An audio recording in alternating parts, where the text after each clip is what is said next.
Nós vivemos um mundo que, segundo um grande intelectual que eu tive o privilégio de entrevistar, professor Zygmunt Bauman, mais de 90 anos de idade, mais de 40 livros publicados, fugiu da Polônia para a Inglaterra e lá mora há quase 5 décadas. O professor Bauman traduziu todas as angústias, transformações e características deste mundo com a metáfora de mundo líquido. Vivemos num mundo sem forma, um mundo distinto daquele que provavelmente nos formou. Aqueles que, como eu, têm mais idade, vieram de um mundo sólido. Minha mãe não tinha dúvida em São Leopoldo a nos educar. Por exemplo, batia sem culpa. Não havia trauma infantil naquela ocasião. Éramos chantilly, bate que cresce. Quanto mais batesse, mais cresceria. Também não havia bullying, a gente tinha que correr mesmo, não tinha bullying, tinha que fazer a sua própria gangue se quisesse fazer algo.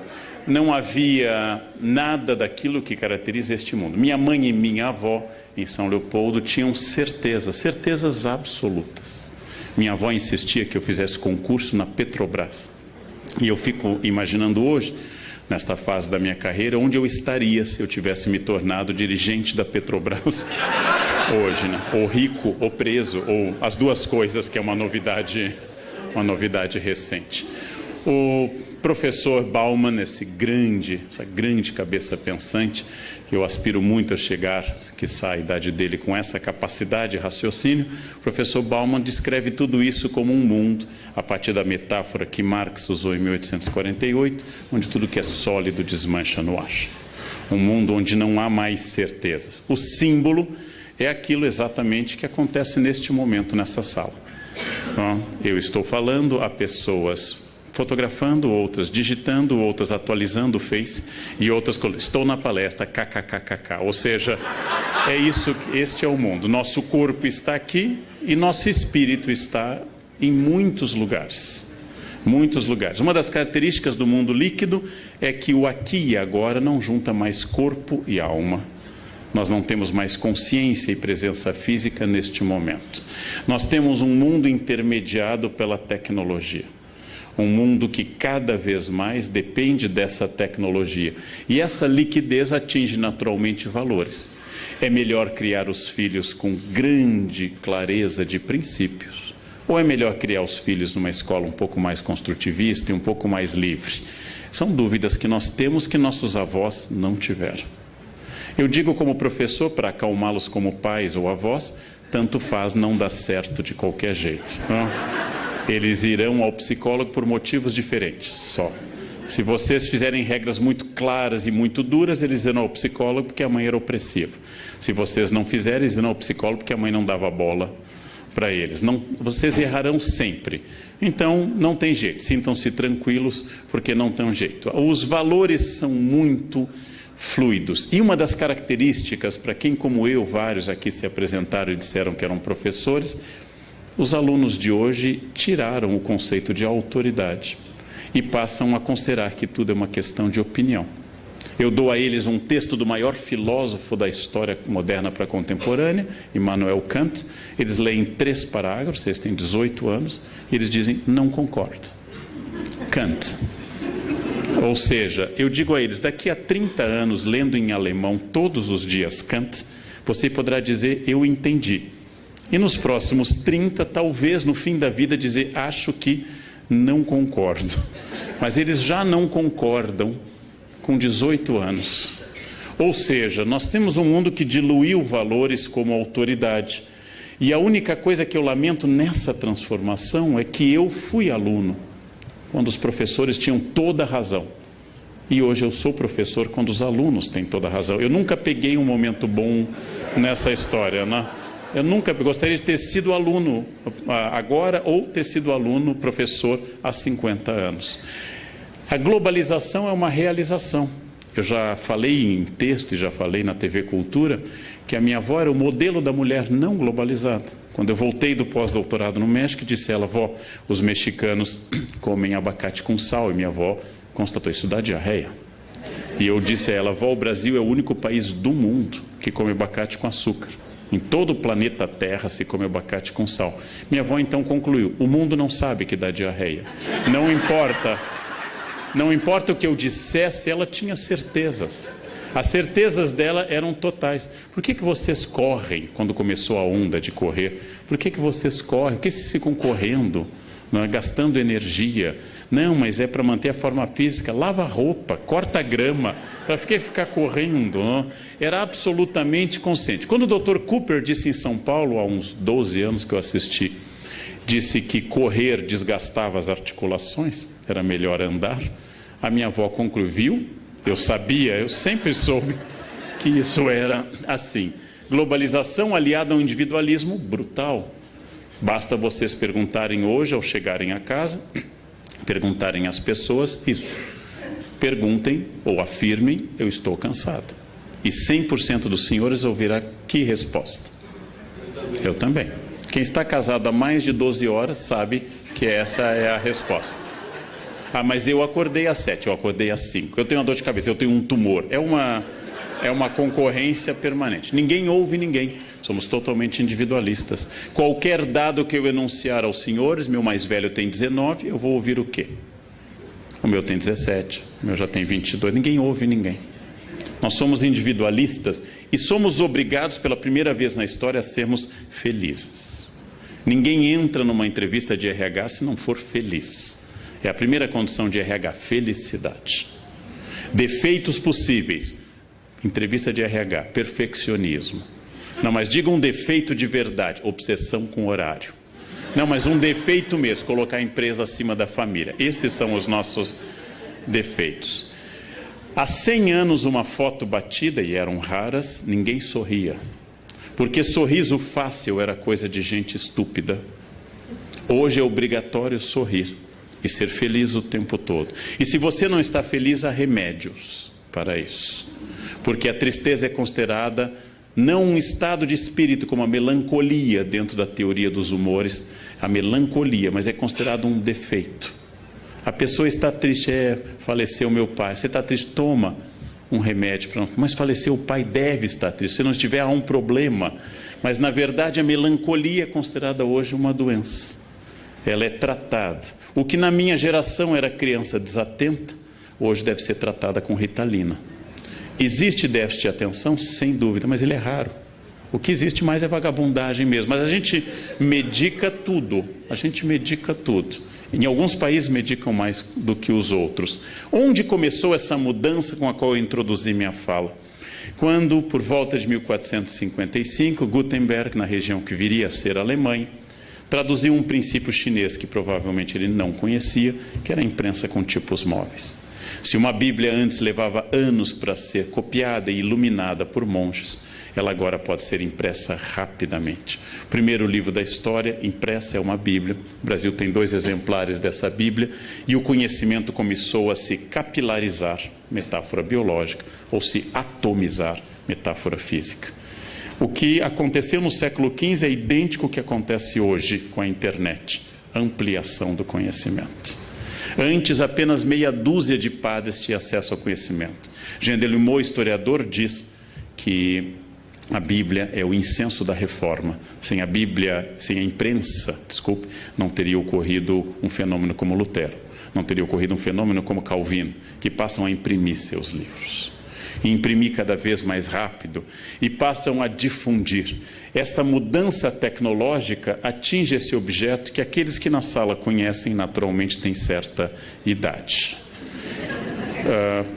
As pessoas que têm a minha idade para cima têm um mantra na cabeça, ASDFG, C cedilha LKJH. Esse é um mantra. E aí vem uma das coisas notáveis deste mundo contemporâneo. Eu, Leandro, tenho diploma de datilografia. É um dos tantos diplomas inúteis da minha vida. Eu tenho um diploma de datilografia. E meus sobrinhos mais novos, que nunca estudaram datilografia, digitam mais rápido do que eu. Ou seja, eu fui preparado para um mundo que não existe mais. Uma criança me perguntou na exposição que eu fiz em São Paulo, a escrita da memória, eu mostrei uma máquina antiga com teclado QWERTY para mostrar como funcionava o teclado, e ela perguntou, tio, o que é isso? E eu dei a resposta de um professor, isso é uma impressora wireless. E ela achou muito moderno, uma impressora wireless que capta sinal em qualquer lugar. Com essas metáforas eu mostrei a ela algo que ela nem entende mais. Eu tenho um sobrinho de 5 anos que eu tenho uma hipótese, que não é com uma certeza. Quando a gente diz alguma coisa, Davi, não faça isso, ele faz assim para a gente. Eu acho que ele está tentando passar a tela.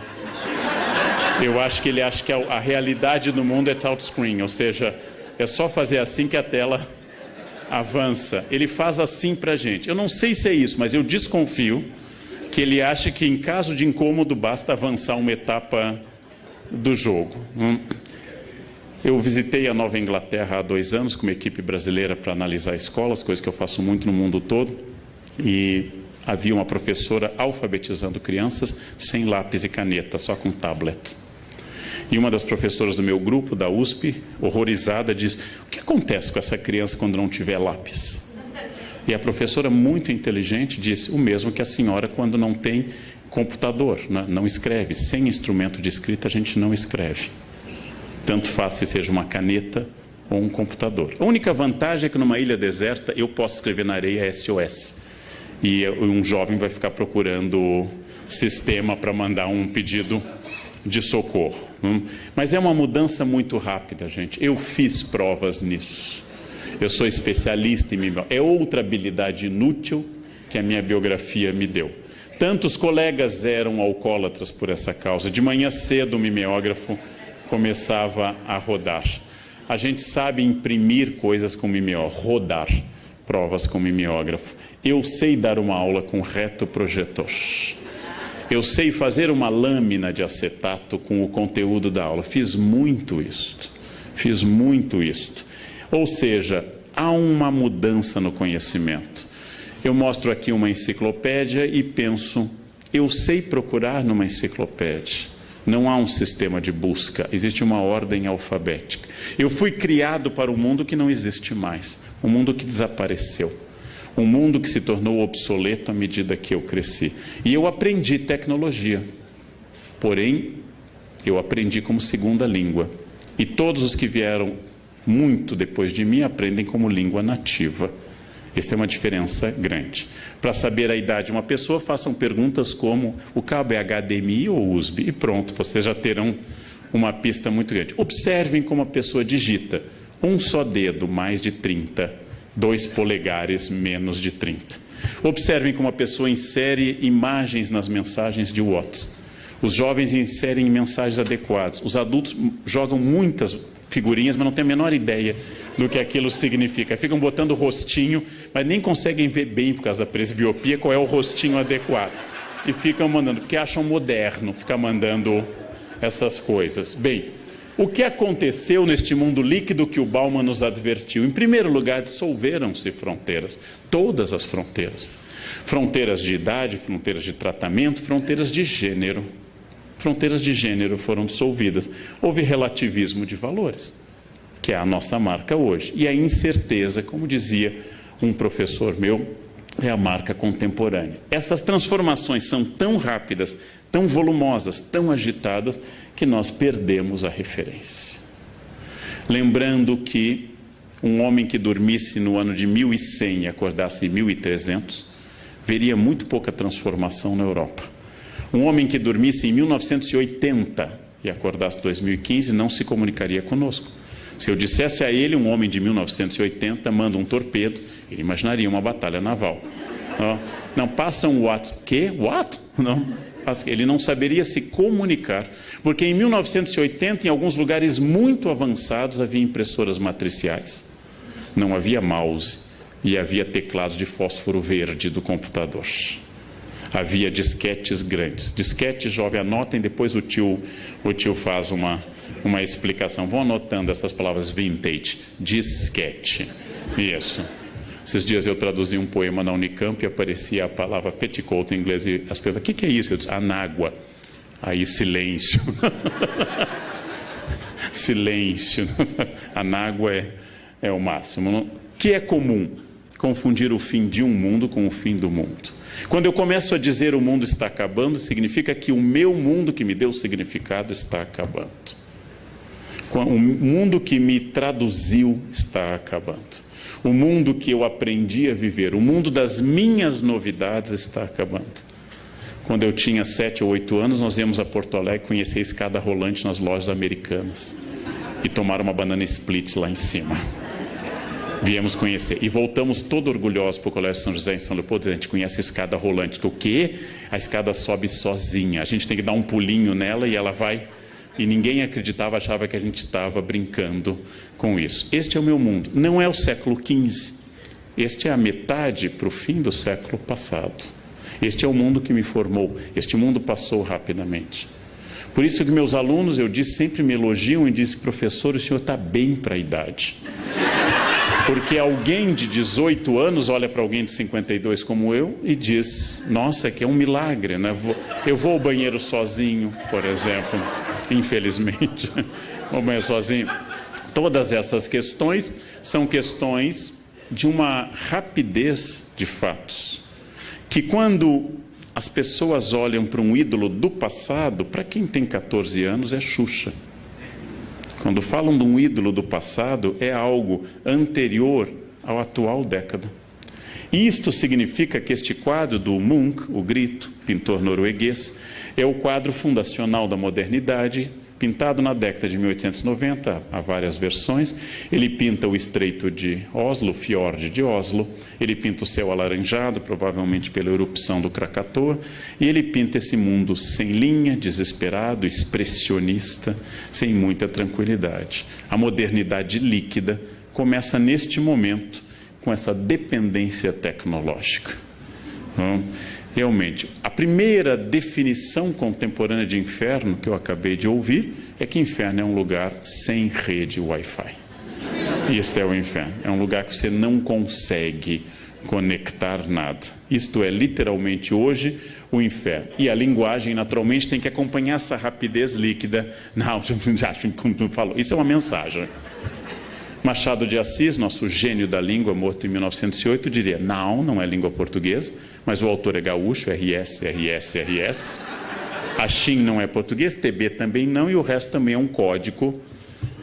Machado, um dos maiores conhecedores da língua portuguesa, não entenderia essa mensagem. Hoje é exatamente o contrário. A mensagem longa, com sujeito e predicado, com muitos períodos marcados pela subordinação, é incompreensível a alguém jovem. Frases de Vieira, textos do Hamlet, são incompreensíveis para um jovem, porque ele não consegue manter a unidade de compreensão ao longo de mais de 4 orações. É uma mudança estrutural na linguagem. A televisão, eu assessoro a Globo para novelas históricas, a televisão não usa mais orações subordinadas. Usa só coordenadas absolutas assindéticas. Ponto e vírgula desaparece porque não existe mais a possibilidade de escrever longas orações com unidades de sentido distintas. Para eu me comunicar neste mundo, eu tenho que começar a ser sintético e a usar imagens. Senão eu não me comunico. E está surgindo um novo português que não é pior. A língua é um objeto vivo. Um dia foi vossa mercê. No século XIX surgiu você, e hoje é VC. É possível que no 22 seja só apenas o V, ou só o C. A isso, porque eu tenho que comunicar cada vez mais com menos. Como escreveu minha empregada ano passado, eu guardei o bilhete e disse a ela: vou usar em palestras. Ela me escreveu: professor, nessa quinta eu venho na sexta. É uma mensagem fabulosa, né? É uma mensagem fabulosa. Ela está me dizendo o seguinte: ao contrário do hábito de vir à sua casa às sextas-feiras, às quintas, excepcionalmente nessa, eu virei às sextas. Só que isso é muito comprido. Então é melhor, professor, nessa quinta eu venho. Ela me disse tudo o que tinha a dizer. Isto dentro de linguística não é nem erro de português. Isso é a criação de que a gente chama de uma linguagem, de um familieto, de uma linguagem nova. Eu também posso dizer que está surgindo uma unificação verbal. Uma moça do Correio em São Paulo, quando eu disse: eu tenho que despachar isso para cá, isso para outro país, isso, e eu perguntei: você entendeu? Ela olhou para mim e disse: entendeu. Ela está unificando o tempo verbais. Aquele sofrimento que eu entendesse, que tu entenderias, eu entenderei, essas complicações vão já, eu entendeu, tu entendeu, ele entendeu. Ou seja, unidade semântica do pretérito. Acabando com essas bobagens de futuro do presente, pretérito imperfeito, essas coisas que complicam muito a vida. Eu não estou lamentando com isso. Eu não estou lamentando a simplificação do português. Eu não acho que as pessoas eram mais felizes quando usavam subjuntivo. Eu estou comentando que nós estamos numa transformação de velocidade da linguagem, de tipologia da linguagem. Por isso que um ex-professor meu, Baudrillard, dizia que o século XVIII foi o século da Revolução Francesa política, o XIX da Segunda Revolução Industrial e o atual é o da incerteza. A atual revolução é a incerteza. São os alunos que subjetivam tudo, tudo é subjetivo. Tudo depende unicamente do sujeito e deve ser apenas registrado e não vivido. Pessoas que fotografam alguém se afogando, ao invés de ajudar. Eu fiz uma experiência muito interessante. Eu sempre desligo o celular quando eu começo a trabalhar, sempre, sem exceção. Eu nunca trabalhei com o celular ligado na minha vida. Mas eu estava irritado com os meus alunos da pós, que ficavam me acompanhando pelo celular. E aí eu fiz uma experiência pedagógica, bem professorzão. Eu deixei ligado e fiz falsamente que eu usava durante a aula, coisa que eu nunca fiz na vida, espero nunca fazer. Eles faziam uma pergunta, só um pouquinho, aí eu olhava o celular. No final da aula, eu triunfante fiz a pergunta piagetiana. Vocês entenderam o que aconteceu hoje? Eles, não, professor, o que foi? Ninguém notou. Ninguém notou. O que significa isso? Que eu preciso morrer, é lógico. A geração seguinte precisa chegar, porque eles não se importam mais com o celular. Eu me importo no trabalho muito. Eu não me importo com o celular naquilo que ele pode me servir. Mas quando eu estou trabalhando, eu me importo muito. Eu fiz essa experiência que eu contei até num café filosófico, numa reunião com uma arquiteta, e ela atendeu o celular assim que nós sentamos. Eu esperei, depois ela atendeu de novo, eu esperei de novo. Na terceira vez tocou, era eu ligando para ela. E dizendo, já que você prefere, vamos continuar pelo celular. É estranho, mas é uma questão de mudança. É uma questão de que a imagem é mais importante do que qualquer outra coisa. Registrar é mais importante do que qualquer outra coisa. Quer dizer, o mais importante é o que ocorre em todos os lugares e que é um gesto de simpatia, não há nenhuma antipatia nisso. As pessoas têm que tirar foto, inclusive comigo, como aconteceu 1.500 vezes aqui fora. Elas têm que tirar foto. Esta é a prova que eu vivi a experiência. Isso não é ruim, é simplesmente a imersão de uma nova característica. A imagem é a experiência. Não fotografou, você não viveu. É provável que uma criança de 1 ano tenha mais fotografias do que todo o século XIX teve. Eu não tenho da minha avó, de nenhum dos meus avós, nenhuma fotografia deles anterior ao dia do casamento. Era a primeira fotografia deles, no dia do casamento. E outra em alguma festa familiar. Isso em ambientes já urbanos. Este é o choque cultural. Eu sou submetido, eu sou exposto a uma velocidade cada vez maior e cada vez mais dados.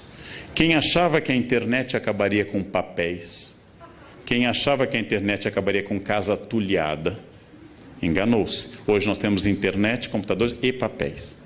Nós temos memória no computador e papéis.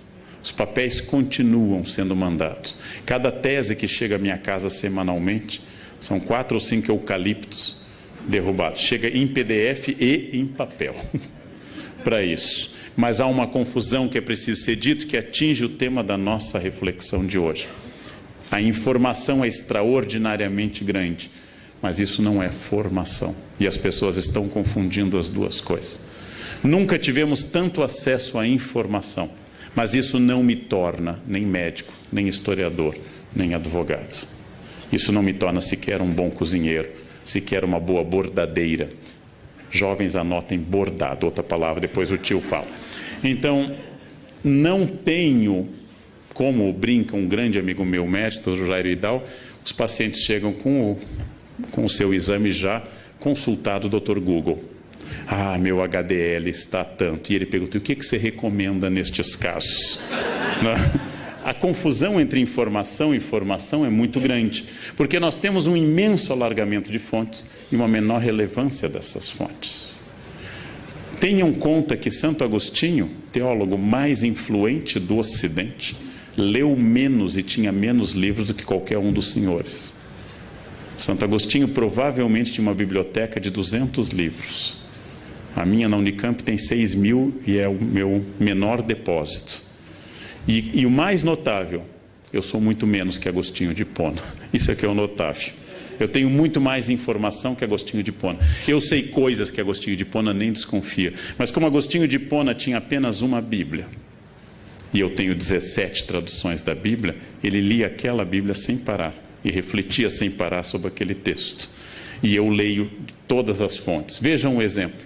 Em 1853 estreou a Traviata, linda ópera de Verdi, no Teatro La Fenice, em Veneza. Foi um show para as quase 500 pessoas que puderam ver essa estreia histórica. Mas só aquelas pessoas. Ninguém fora daquela sala teve acesso à música ou à valsa do brinde que começa a ópera. Passados 100 anos, jovens, isso é um long play. Passados 100 anos, eu podia comprar 10, 20, 30 versões da Traviata gravada. Não era mais o privilégio de um grupo de aristocratas em Veneza. Passados mais alguns anos, eu posso baixar centenas de gravações musicais da Traviata. Eu posso olhar centenas de vídeos no YouTube. E eu posso ler o libreto completo na ópera e teoria crítica. E não obstante, há menos gente especialista em ópera hoje do que em 1853. E esta confusão que as pessoas fazem. Informação não é formação. Houve uma capilarização do conhecimento, não houve um aumento da compreensão. Nós não somos hoje mais sábios do que éramos há 50 anos. Mas nós temos difundido muito conhecimento, porque a experiência, segundo um grande filósofo alemão, Walter Benjamin, ela perdeu a aura única. A experiência aumentou o meu potencial crítico comparativo, mas reduziu o tempo que eu posso dedicar a isso, porque eu sou obrigado a fazer muitas coisas ao mesmo tempo. O resultado é que eu obtenho muito mais dados, mas eu tenho dificuldade em filtrar dados válidos. A internet é uma fonte de bobagens inesgotável. A Wikipédia é uma sucessão de asneiras quase indescritível. E não me refiro apenas a erros de datas e de nomes, mas de bobagens mesmo. Porque as pessoas podem livremente interferir. Os dados flutuam. E as escolas ainda não deram este salto, as escolas ainda são arcaicas. Elas ainda acham que o importante é a transmissão do conhecimento, quando na verdade o desafio hoje é a retenção e a formação do conhecimento. Eu não preciso mais de memória, não preciso mais decorar nada, não preciso saber de cor. E tudo isso está atingindo o ponto que eu quero desenvolver agora, este mundo líquido. Primeiro, acontece como o conhecimento, como aconteceu com tudo, que a fé está customizada. Significa que cada pessoa adapta a si. Agostinho diz com toda clareza que a pessoa que seleciona da Bíblia o que quer e rejeita o que não quer, acredita em si e não na Bíblia. E esta é a regra de hoje. Olha que Agostinho não conheceu o que acontece hoje. Essa é a regra de hoje. Você é católico? Sou. Então o Papa é infalível. Não, eu não acredito nisso. Maria é virgem. Ah, não, essa parte eu não concordo. Você é contrário à pílula anticonceptiva? Não, eu sou a favor da pílula. Não, você acha realmente que é pecado, por exemplo, isso e aquilo? Não, isso não. Então, meu filho, o que você é? Já que nenhuma das crenças católicas é sua, mas é a customização da fé. Não, a igreja diz isso, eu vi na Bíblia, mas eu acho que é assim. Essa é a autoridade contemporânea. O eu se sobrepõe a tudo. Eu sou católico, mas eu gosto de acreditar na reencarnação. Bem, o Papa Pio IX definiu como heresia a reencarnação. Mas como você responde? Não, mas o Papa é o Papa, eu sou eu, e eu acho. Ou seja, eu não estou pensando que alguém deva ser dogmático ou não. Não estou pensando se alguém deva acreditar ou não, ser fiel à linha da sua igreja, adventista, presbiteriana, luterana, católica ou da comunidade judaica. Eu estou pensando como eu customizo a fé, como eu adapto ao meu interesse. O Deus do século XXI é, de todos os períodos da história, o Deus mais pessoal e subjetivo. É o meu Deus, não é o nosso. Ele é o menos autoritário e o menos exigente. Ninguém acredita que será condenado, isso é uma característica brasileira. A Veja fez uma longa pesquisa. Ninguém acredita que vá para o inferno. Na Idade Média, as pessoas tinham quase certeza que seriam condenadas. Hoje, ninguém mais vai para o inferno. E a pesquisa da Veja incluiu presídios e políticos. Ninguém vai para o inferno. Quando eu era criança, Na aula de catequese, o padre Alexandre, em São Leopoldo, falava da visão das crianças de Fátima que caíam no inferno como folhas de outono. E a gente se assustava, eu pelo menos me assustava. O inferno está fechando as portas por falta de candidatos. Todos se acham dignos do paraíso. Essa é uma característica contemporânea. A fé se customizou e Deus me entende. Deus me entende. Bandidos, gente, fazem o sinal da cruz antes de assaltar. Isto é uma característica específica nossa. Temos um certo panteísmo, ou seja, é um Deus diluído em todos os lugares, um animismo panteísta, e a subjetividade, é o meu Deus. Eu rezo do meu jeito, do jeito que eu gosto, nas ocasiões que eu acho importantes. Eu irritei uma vez uma colega de avião, que eu pego muito, porque pela primeira vez na vida, 2 anos já, foi em agosto, o avião arremeteu em Congonhas. Eu nunca tinha passado por isso. Ele tenta pousar, não consegue. E vai de novo. E você testa a força do esfíncter anal. Não, você testa a sua consciência intestinal num grau alto. E ele vai fazendo aquele esforço sobre aquela área que a TAM tentou fazer o mesmo e não conseguiu. Você sobrevoa aquela área. Então, é aquele momento, eu, fiel a uma certa ideia ainda de ser gaúcho, fingi tranquilidade. Lendo o meu livro. A senhora do meu lado fazia sinais da cruz ferozes, né? De tudo que é tipo ortodoxo, com 3 dedos, meio satanistas de baixo para cima, fazia todos os sinais da cruz possíveis. E aí o avião estabiliza, você solta, verifica se está tudo bem, e ela me perguntou, o senhor não reza? Eu disse, olha, a senhora já rezou, a área mínima de proteção me inclui, né? Eu estou do lado dela. Deus não vai matá-lo, não? A ideia, ela me olhou com olhares terríveis. Eu gosto de dizer essas coisas, né?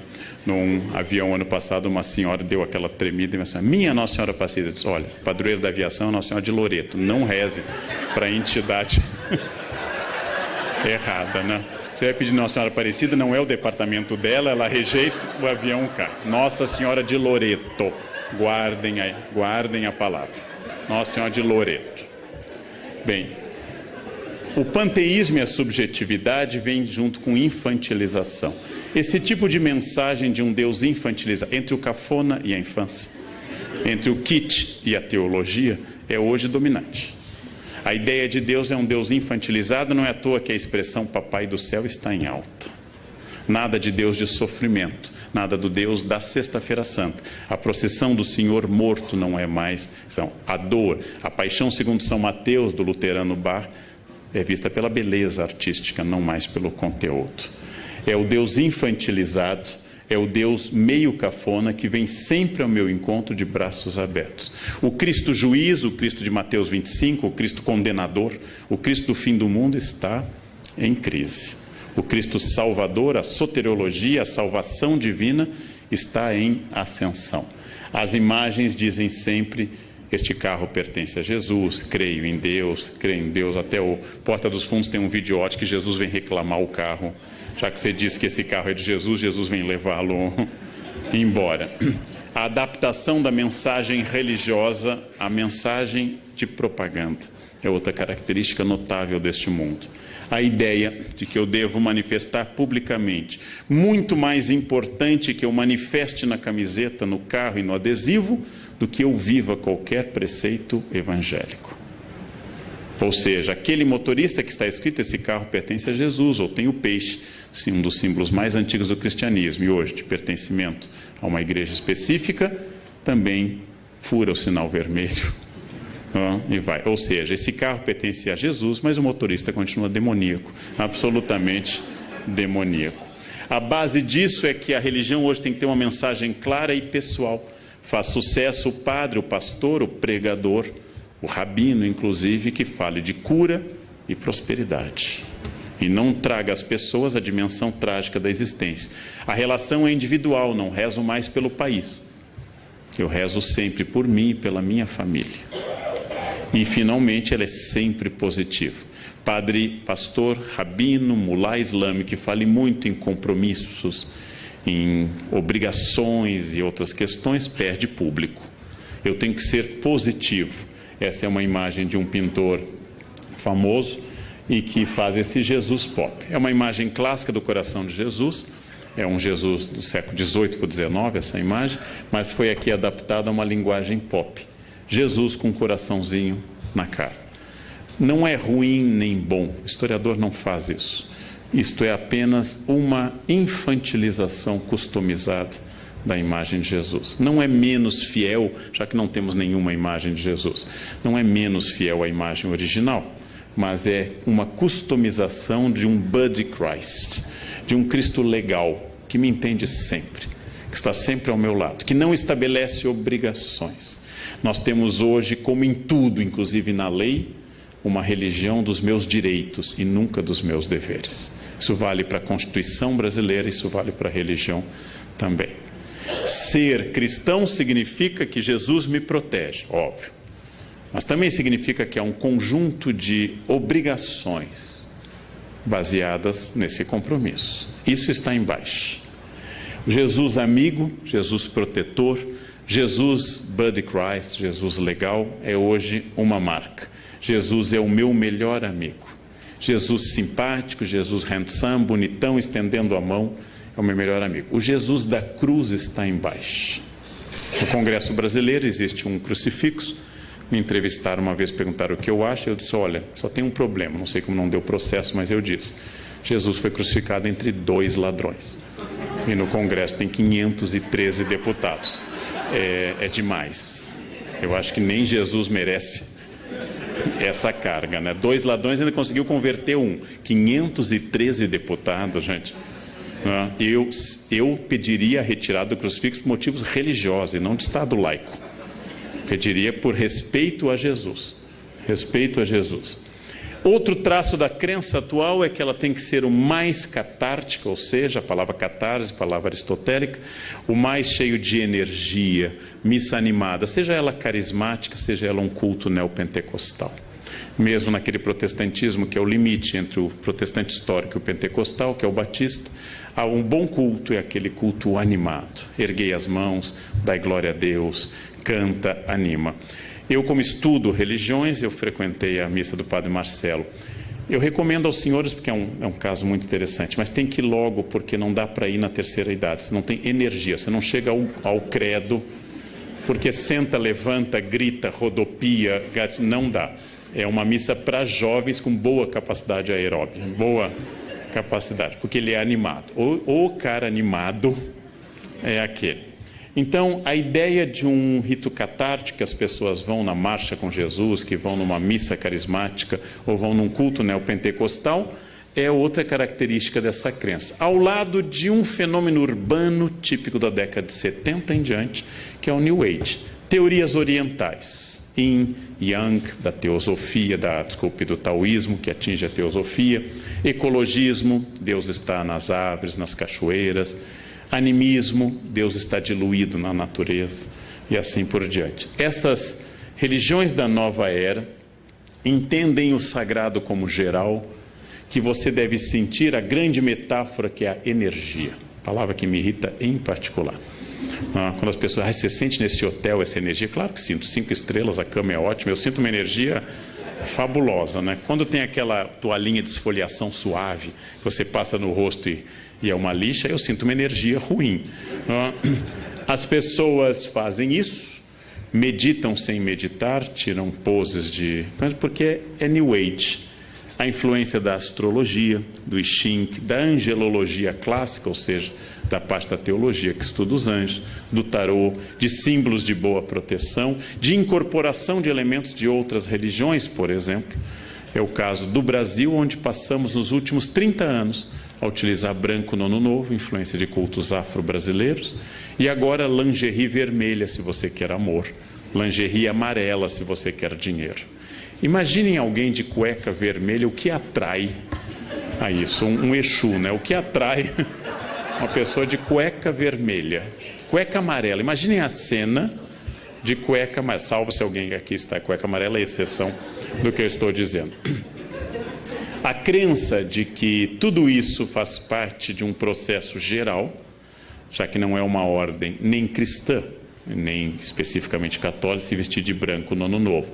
É um conceito do sagrado, um conceito geral do sagrado que incorpora elementos de Kabbalah, incorpora elementos da tradição judaica da interpretação dos números, elementos de angelologia e assim por diante. Este conceito de sagrado tem uma metáfora que une tudo, a energia. Energia é uma metáfora que agora vem acompanhada de uma outra tipicamente contemporânea e que me irrita um pouco, que é física quântica. Quando as pessoas não têm a menor ideia de um fenômeno, elas dizem que é física quântica. Elas também não têm a menor ideia do que seja física quântica. Aliás, elas não têm do que é física newtoniana, que é mais fácil, quanto mais a quântica. Eu também não sei o que é física quântica. Fiz um curso na Casa do Saber de 4 aulas, mas continuo não sabendo. Porém, eu não uso essa metáfora. Quando não tem explicação, é física quântica. Bem, outra questão, a sincronicidade. Tudo ocorre em benefício, em meu benefício, que é um dos pensamentos mais antigos e tradicionais do mundo. Perdi o avião, foi melhor. Foi melhor assim. Tentei viajar, não consegui. Deus tem Parkinson, escreve certo por linhas tortas. Eu vou entender no final. No fundo, é um barateamento de uma das mensagens mais bonitas da Bíblia, que é o livro de Jó. Por que sofrem os bons?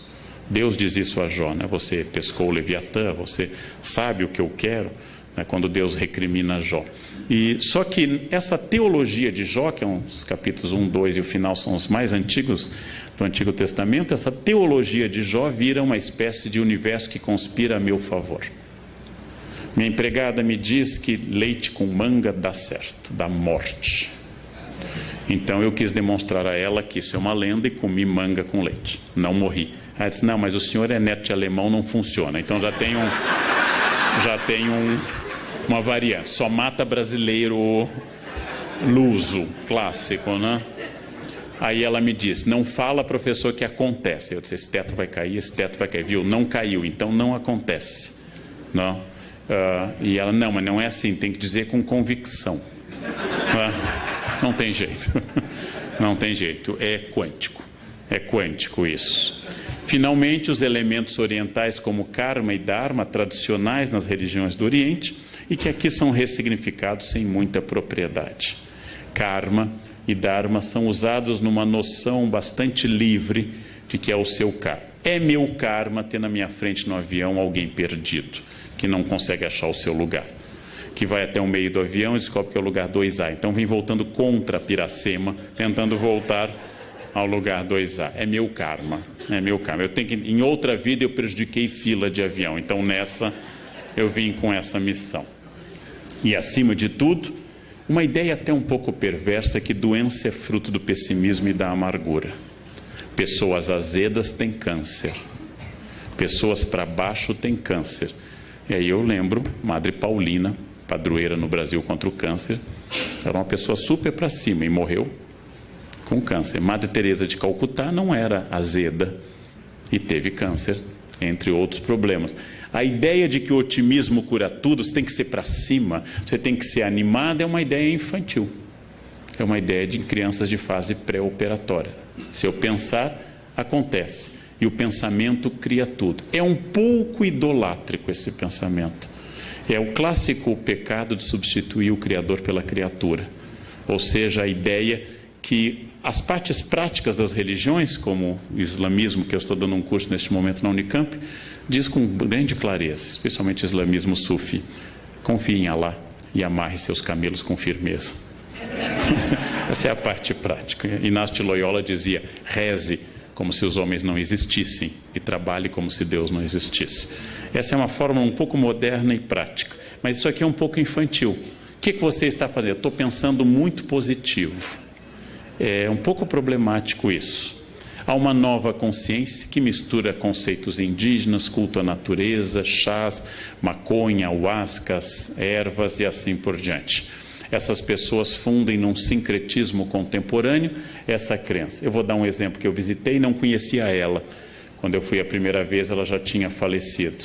Mas a tia Neiva é uma ex-caminhoneira que fundou perto de Brasília o Vale do Novo Amanhecer, onde as pessoas se vestem com roupas egípcias, incas, católicas.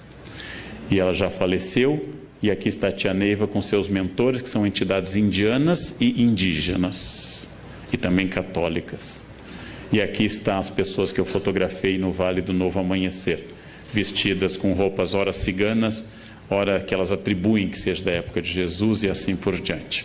Essa comunidade é gigantesca. Então muita gente vai para lá e segue. Essa é uma customização fabulosa que vem acompanhada nas cidades de um outro fenômeno, a teologia da prosperidade. Substituindo talvez a teologia da libertação, que pregava uma análise sociológica de base provavelmente de materialismo dialético, surge uma ideia de que Deus, ao abençoar, traz a prosperidade pessoal. São os cultos que eu frequento bastante para fazer anotações, em que se diz, por exemplo, se eu conheci Jesus e eu saí do Serasa. Eu estava longe de Jesus e eu estava com a conta no vermelho. Agora eu conheci Jesus, eu comprei um Corolla, já temos uma casa em Tramandaí e nós vamos em breve fazer uma viagem até Bariloche, a gente vai ver neve. Essa ideia de que Jesus acompanha a prosperidade econômica, contrária à tradição de que a pobreza nos aproxima de Deus e a riqueza nos afasta, essa teologia da prosperidade faz muito sucesso. Faz muito sucesso. Deus quer não apenas seu bem-estar espiritual, óbvio. Deus quer não apenas a sua saúde, mas Deus quer também a sua prosperidade material. E esta é uma novidade. Ela começa na década de 70 aproximadamente, com os textos do atual bispo Edir Macedo, e depois se espalha por vários cultos e atinge várias percepções cristãs em particular. Quando eu digo isso, em nenhum momento eu estou dizendo que isso é errado. Eu sou historiador. Bom, então eu estou pensando por que em determinado momento, ao invés de Deus estar ao lado dos pobres, Deus começa a valorizar a classe média em ascensão. Amando os pobres, mas mirando na classe média em ascensão. Todo discurso de fé contemporâneo inclui uma ideia clara, que é a ideia da exclusão da dor.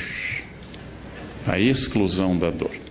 Eu acabei de fazer, faz um ano, um longo trabalho junto a um dos médiuns mais famosos do Brasil, que é João de Deus.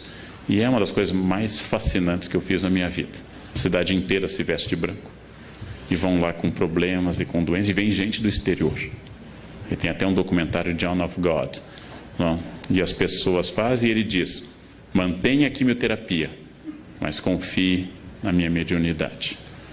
Bom, é fascinante isso. É fascinante, é uma expressão fascinante de um homem, é um fazendeiro, é um homem que tem fazendas, mas é quase analfabeto, é um homem tosco, mas com carisma extraordinário, e as pessoas realmente acreditam, e elas sentem a energia do local.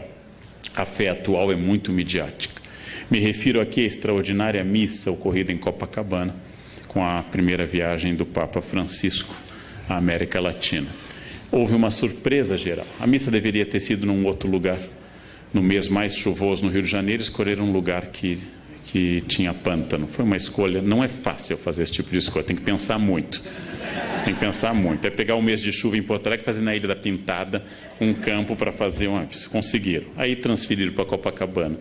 A missa atraiu muita gente. Francisco começava a revelar seu extraordinário carisma e sua simpatia. E este milagre, que é um Papa argentino simpático, é um milagre absoluto, é a maior prova, São Malaquias diz que ele é o último Papa, né? São Malaquias profetiza todos os 168 Papas seguintes até o atual, Francisco, né? E os brasileiros vão para o juízo final com este sorriso, né? A igreja sobreviveu a tudo, mas pegou um argentino, acabou, né? O fim do mundo acabou, que bobagem. Mas essa fé midiática, esta fé de grandes eventos, Marcha com Jesus em São Paulo, grande evento evangélico, o Círio de Nazaré, o maior evento católico do Brasil em número de participantes, a Missa do Envio, que encerra essas Jornadas Mundiais de Juventude, que devem tanto a João Paulo II, a Bento XVI e também agora a Francisco, eles são movimentos muito impactantes.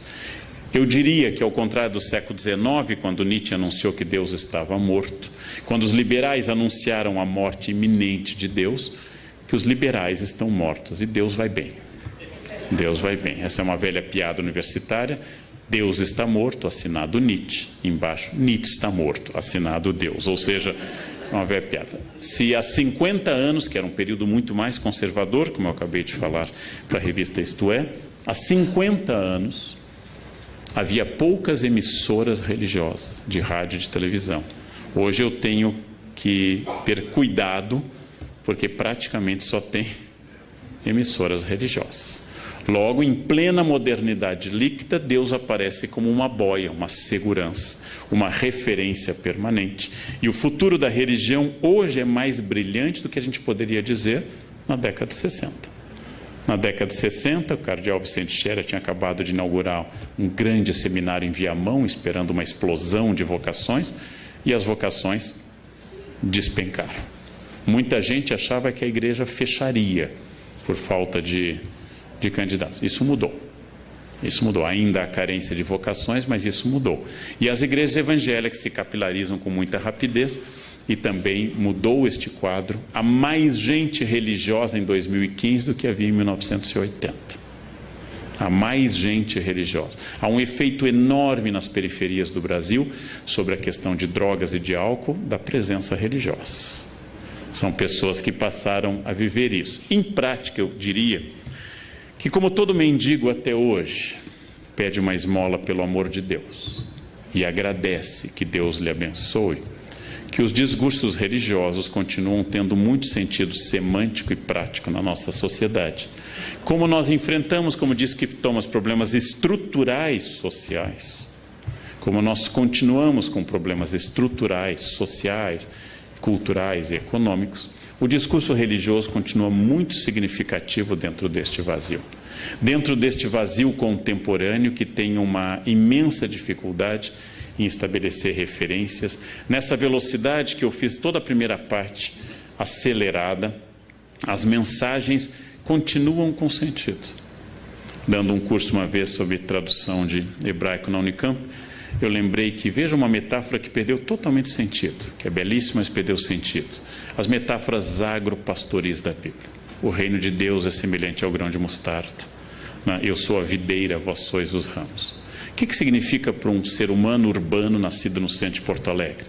Aquele que acha que uma galinha é uma Knorr viva, ou seja, que nunca teve contato com a natureza, que não tem ideia do que seja um grão de mostarda. Para ele, mostarda é um potinho que existe no supermercado. Eu poderia mudar, pegar o Salmo 23 ou 22 da Vulgata, o Senhor é meu pastor, nada me faltará, Dominus regit me, em latim. Eu poderia mudar para o Senhor é meu provedor de banda larga, ele nunca cairá. Isso faria as pessoas entenderem mais rapidamente. Mas um dos encantos da religião é o seu arcaísmo. É usar uma linguagem, e não é à toa que depois de relativamente reprimido, o latim volta à igreja. São autorizadas hoje dezenas de missas pelo Brasil, pelo rito tridentino, pela missa de São Pio V. Significa que os discursos e as práticas religiosos por causa do discurso, significa que hoje há mais fila para casamento numa igreja, como aqui, a São José, aqui, do que havia há 50 anos. Em 1968, as jovens queriam sair de casa e queriam levar uma vida hippie. Em 2015, elas têm o mesmo sonho da avó, um marido rico, bem-sucedido e casar de branco na igreja. Nós somos notavelmente mais conservadores do que há 50 anos. As pessoas fizeram a Revolução Francesa, mas querem morar em Versailles. Elas querem continuar morando em casa, com a liberdade da Revolução Francesa. O que acontece hoje, se você marcar numa igreja como Nossa Senhora do Brasil, em São Paulo, o seu casamento, que precisa de 3 anos de antecedência, se você perder o noivo, mantenha a data marcada. É mais fácil você vir a encontrar outro do que encontrar. Mantenha a data marcada, porque é fundamental se você quiser. O sonho hoje é coletivo. A avó, a mãe e a menina continuam sonhando com casamento de branco na igreja. Isso é notável. Isso é notável. Nós continuamos explicando mazelas sociais por tudo isso. Mas, se para encerrar é óbvio que nós temos pertencimentos líquidos, que, por exemplo, instituições tradicionais como a maçonaria perderam muitos membros nos últimos anos, que pertencimento a clubes e sociedades hoje é muito mais fraco. Se é verdade que hoje está em ascensão um Deus pessoal e positivo, que o Deus da obrigação, o Deus terrível, o Deus de Mateus 25, como eu disse, não está na moda e que as fronteiras se diluíram, eu também posso pensar, para encerrar, uma questão mais filosófica. Esse Deus atual apropriado pelas pessoas. Esse Deus que exige muito pouco de mim e confirma a minha vida. Já que hoje nós confirmamos tudo. Eu devo comer esse quindim? Eu sempre tenho uma resposta. Pai, você já malhou tanto. Pai, você merece. Hoje é quarta. Tanto faz o dia, né? Hoje é quarta. Né? Amanhã você corre mais na esteira. Eu sempre tenho uma justificativa. E as pessoas colaboram. Elas nunca dizem isso, não como não. Elas dizem, como você merece. Né? Se você não comer, vai fazer mais mal ainda se você não comer. Né? Ou seja, nós estamos num universo em que tudo que sou eu é explicável. É explicável. E eu preciso fazer dessa forma. A fé atual é uma forma de prisão imanente. Ou seja, naquilo que a gente considera de material, imanência, aqui e agora, hic et nunc. Aquilo que eu considero de imanente, atual, individualista. É difícil saber, apesar da imensa importância da religião hoje, institucional e pessoal, nos dois campos. É difícil saber se a fé média das pessoas é uma forma sofisticada de ateísmo religioso. Ou seja, que elas se aproximam de Deus para não colocar o delas na reta, mais do que para se entregarem a um plano. A fé exigente dos evangelistas, a fé exigente dos grandes santos, tenho que pregar, ai de mim se não o faço. A fé que tira alguém do seu conforto em Lisboa e o leva para a Itália, Santo Antônio, a fé que faz alguém dar seus bens, Francisco, a fé que muda a vida de um homem dissoluto, como Inácio, ou como Agostinho, a fé que faz uma jovem bonita e rica, como Clara, abandonar tudo e entrar numa vida. Esta fé é uma fé de entrega a um plano maior. Esta fé atual é uma fé que me favorece em tudo. Se eu estou triste, Deus me consola. Se eu estou alegre, Deus me confirma. Se eu tropecei, Deus me ampara. E se eu tenho metas, Deus me leva a elas. Similar ao tratamento que muita gente dá ao seu cachorro. Ele está sempre ao meu lado. Fica feliz quando eu volto. Claro, você dá a ração. Ele associa a sua chegada à comida. A felicidade dele é total. É alguém que lhe ama profundamente. Vem aquele velho teste. Coloque sua mulher no porta-malas do carro e no outro um cachorro. Deixe 3 horas e abra e veja a reação.